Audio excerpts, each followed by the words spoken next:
के सरप्रस्त मुनाज़िर अहले सुन्नत फ़क़ीहुन नफ्स उस्ताज़ुल उलमा अल्लामा मौलाना मुफ्ती मोतीउर रहमान साहब ये मौजूद हैं, जिन्हें भी ये बात पेश किया गया। हज़रत की बारगाह में अर्ज़ है कि हज़रत अपने कीमती तासरा से नवाजें। हाँ बिल्कुल ठीक है।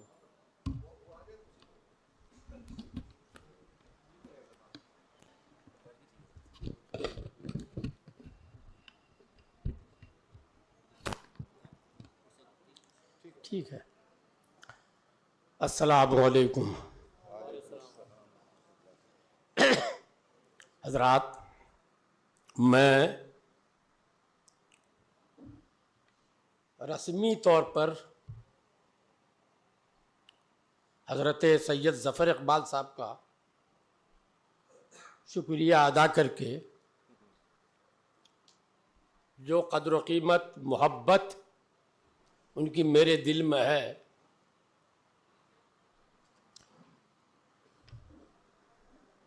इसकी तौहीन करना नहीं चाहता।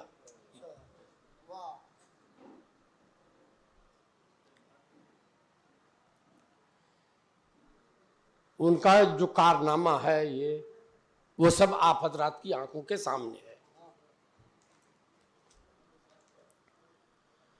अगर यही सिलसिले कादरी सिलसिले चिश्तिया है, और बेशक है,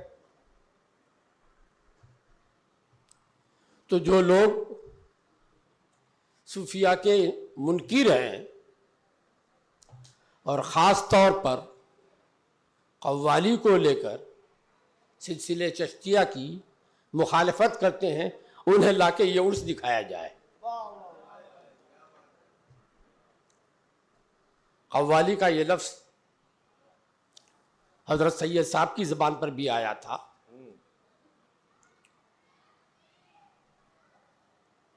और इस सिलसिले में आज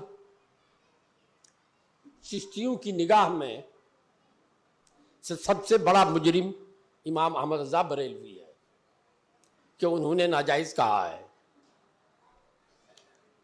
उन्होंने बुजुर्गों की कव्वालियों को नाजायज़ नहीं कहा है।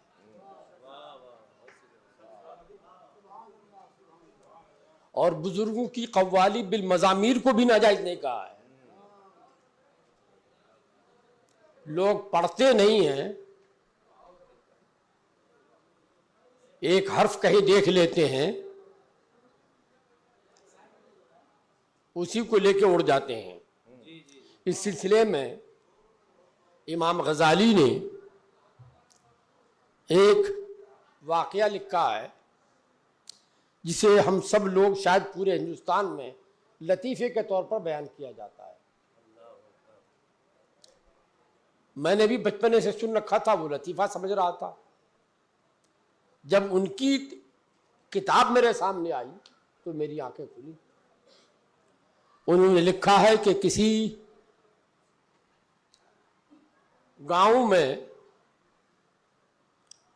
ज्यादातर अंधे रहते थे। दिन में जो आंखियारे थे वो कारोबार में चले जाते थे, अंधे बेचारे घर में रहते थे। तो शोर मचा के हाथी आया, हाथी आया। वो सब हाथी देखने के लिए टूट पड़े। तो थे तो सब अंधे, हाथी कैसे देखे? टटोल के देखना शुरू किया। किसी का हाथ पाँव पे पड़ा, किसी का हाथ कान पे पड़ा, किसी का हाथ सूंड पे पड़ा। वहां से लौट के आए, रात को अखियारे भी आ गए, कारोबार अंजाम देकर। तो गुफ्तगू होने लगी कि आज हम लोगों ने हाथी देखा। अच्छा बताओ तो कैसा है हाथी? तो जिसने सूंड देखा था उसने कहा बहुत मोटा सा रस्सा था। जिसने पैर छुआ था उसने कहा पीलर था मकान का, वगैरह वगैरह इसी तरह कहता रहा। अब जो आंखियारे थे, हाथी देख चुके थे, उन्होंने कहा तुम सब अंधे हो। वाह वाह वाह, अंधे तो थे ही। कहा तुम सब अंधे हो, न वो पीलर है, न मोटा रस्सा है, न वगैरह वगैरह। वो उन सब का मजमुआ है। हाथी उन सब का मजमुआ है। फरमाते हैं इसी तरह से आजकल के मौलवी लोग हैं। एक किताब में कुछ पढ़ लिया, उसी को हिर्ज़-ए-जा बना लेता है कि सब कुछ यही है। जब तक सब कुछ न पढ़ ले, किसी के बारे में कुछ नहीं कहा जा सकता है कि वो क्या है। तो इमाम अहमद रजा न तो कव्वाली के मुनकिर हैं बुजुर्गों के, न उनकी बिलमज़ामीर कव्वाली की मुखालिफत की है। उन्होंने उसको जायज करार दिया है। मगर सबसे ज्यादा आजकल निशाने पे वही हैं। कव्वाली का मसला मज़ामीर के साथ ये मुज्तहद फी मसला है। इस्तिलाह में मुज्तहद फी हमारे उलमा जानते हैं।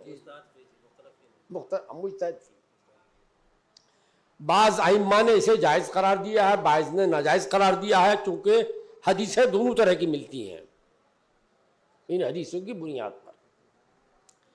और मुज्तहद फी मसला जैसे इमाम शाफई का एक मजहब है, उसके बरखिलाफ इमाम अबू हनीफा का है।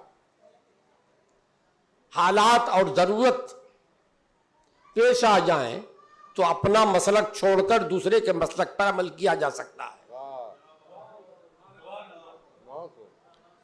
हजरत ख्वाजा गरीब नवाज जिस जमाने में तशरीफ लाए थे, उस जमाने को रखिए माहौल, और माहौल को पेश नजर रखिए। क्या कोई उस वक्त इस दावत पर आ सकता था कि आओ कलमा पढ़ लो? क्यों आता करीब?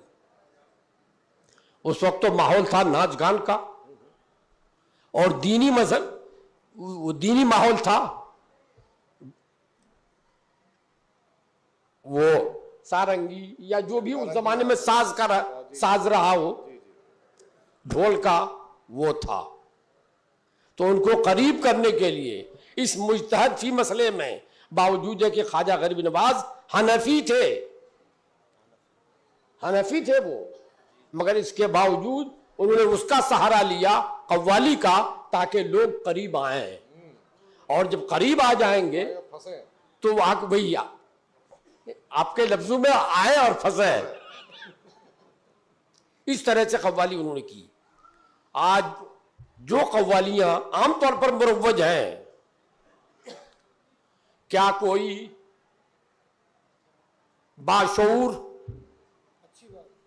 बाशऊर चिश्ती भी उसे जायज कह सकता है क्या? देखिए, जिम्मेदार शेख तरीक़त खान सिलसिले चिश्तिया के, तो इन कव्वालियों को नाजायज करार दिया है। और बंद बांधने के लिए बाउंड्री पहले खींची गई है दूर से, कि उसको आमतौर पर नाजायज लिखो, और जायज होने का जो पहलू है वो पहलू नहीं। इसलिए कि इफ्ता का वसूल ये है कि अगर कोई मसला पूछे तो जब तक जरूरत सामने न आए अपने मसलक की बात बताओ। अगरचे दूसरे मसलक में जायज हो या नाजायज हो, उसको उसे रहने दो, उसे मत बताओ। वसूल इफ्ता ये है। इसलिए इमाम अहमद रजा ने आमतौर पर नाजायज लिखा, लेकिन जायज भी लिखा। जायज कहां लिखा? जहां बुजुर्गों की बात आई है, बहुत खूब ये लिखा। अभी बात आई थी उलमा और सूफिया की। मैं तो इसका कायल ही नहीं हूं कि उलमा सूफिया अलग अलग कोई चीज है।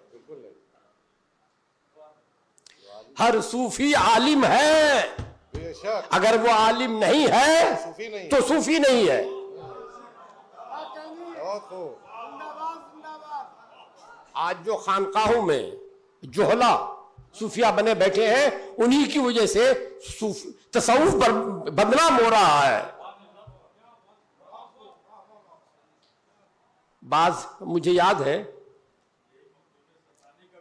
पटना में एक साहब ने मुझसे पूछा था दौरान तकरीर कि हजरत ख्वाजा गरीब नवाज आलिम थे? हाँ, बड़े भाई, और क्या आलिम थे। सनद वनद कहाँ से लाए थे? उन्होंने किताब उताब लिखी है। तो मैंने कहा कि फौज अगर बॉर्डर छोड़कर यहां चोरी और डकैती के लिए आ जाए। से लोगों को बचाने आ जाए, बचाने ही आ जाए, तो मुल्क बाकी रहेगा? नहीं, बॉर्डर छोड़कर सारे लोग आ जाए शहर में, मुल्क गया। मुल्क तो हाथ से चला जाएगा। तो ख्वाजा गरीब नवाज ने किताब नहीं लिखी, लोगों को मुसलमान बनाया। आर्मी बन। उन्होंने लोगों को मुसलमान बनाया। अगर उन्होंने मुसलमान नहीं बनाया होता तो आज किताब लिख के किताब किसके लिए लिखी जाती? कौन पढ़ता हमारी किताबें? ख्वाजा गरीब नवाज ने लोगों को मुसलमान बनाया और बाद के उलमा को किताब लिखने के लिए उनकी रूहानियत ने कहा तुम किताब लिखो, मसलक मेरा है, उजागर तुम करो। क्या बात है। मसलक मेरा है, उजागर तुम करो। इसीलिए उलमा ने किताबें लिखी। तो हजरत ख्वाजा गरीब नवाज अल्हम्दुलिल्लाह, चाहे चिश्ती हो, चाहे नक्शबंदी हो, कोई भी हो, पूरे मुल्क में, हिंदुस्तान में सबसे बड़े बुजुर्ग का नाम ख्वाजा मोइनुद्दीन चिश्ती रहमतुल्लाह ताला अलैह, सबसे बड़े बुजुर्ग का नाम, चाहे वो किसी सिलसिले के हो रहे हों। हजरत ख्वाजा गरीब नवाज सबसे बड़े बुजुर्ग। और ख्वाजा बुजुर्ग गरीब नवाज का क्या इल्म और क्या कब पैदा हुए, क्या हुए, वो सब आप लोग सुन चुके, उनकी करामतें भी बहुत सुन चुके। ख्वाजा गरीब नवाज का फैज़ान बाबा फरीदुद्दीन पर, उनका फैज़ान बख्तियार काकी पर, उनका फैज़ान हजरत महबूब इलाही पर, और ये आज जो कहा जाता है कि साहब सूफिया आलिम है कि नहीं है, बस उसी की एक नज़ीर पेश कर रहा हूँ छोटी सी। हजरत महबूब इलाही रहमतुल्लाह ताला अलैह जब खुलफा की टीम मुल्क में भेजने वाले थे तो सबको जमा किया, अपने तमाम बड़े मुरीदीन को जमा किया। फरमाया खिलाफत का पहला हकदार तो सिराजुद्दीन को होना चाहिए, मगर वो आलिम नहीं है, वो आलिम नहीं है।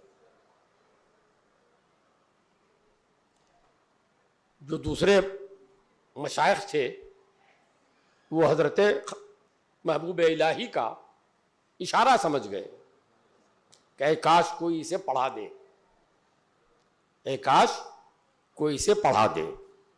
हजरत फखरुद्दीन ज़र्रादी रहमतुल्लाह ताला अलैह खड़े हुए अर्ज किया कि हुजूर अगर इजाज़त दे तो मैं 6 महीने में इसे आलिम बना सकता हूँ।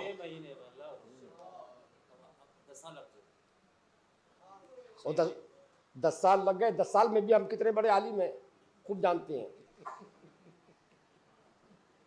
6 महीने के बाद फरमाते हैं हजरत महबूब इलाही, ये हजरत शेख अब्दुल हक मुहद्दिस देहलवी के उस जमाने में दिल्ली में उनसे बड़ा कोई आलिम नहीं हुआ। 6 महीने में वो इस लायक हुए। उन्होंने दरस निजामिया में पढ़ी जाने वाली किताब पंजगन और हिदायतुन्नौ लिखी। पूरा बर्रे सगीर जो हिदायतुन्नौ और पंजगन पढ़ के आलिम बनता है उनका ममनून एहसान है। जब उनको खिलाफत मिली और उनको फरमाया गया कि बंगाल जाओ